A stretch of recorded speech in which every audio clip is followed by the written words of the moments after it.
Mehmet əmi, o bayaq gələn kim idi? İş ya, güc ya.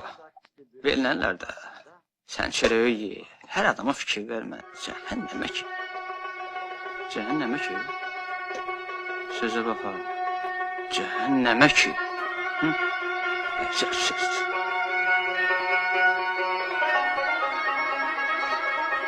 Ye.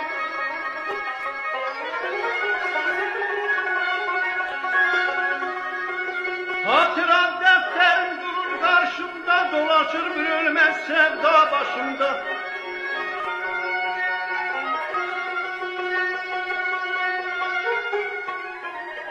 Hatıram defterim durur karşımda, dolaşır bir ölmez sevda başımda. Güzel Karabal'da cavan yaşımda bir güzel seçtiğim yadıma düştü.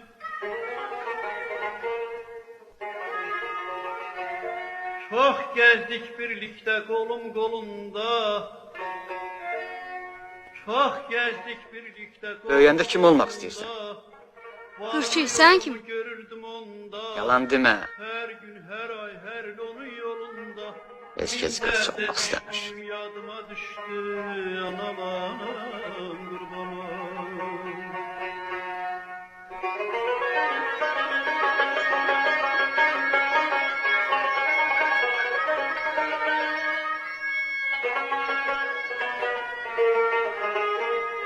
Güzel Karabağ'ın güzel çiçeği,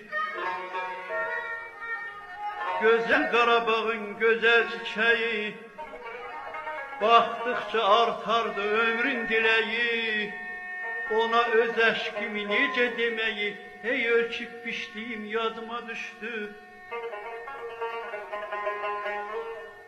Baktıkça doymazdım gül yanağından, bir güldü dermiştim eşkim bağından, bir gün evlerinin laf kabağından, titreyip keçtiğim yadıma düştü. Yaxşı, sən çörəyi ye.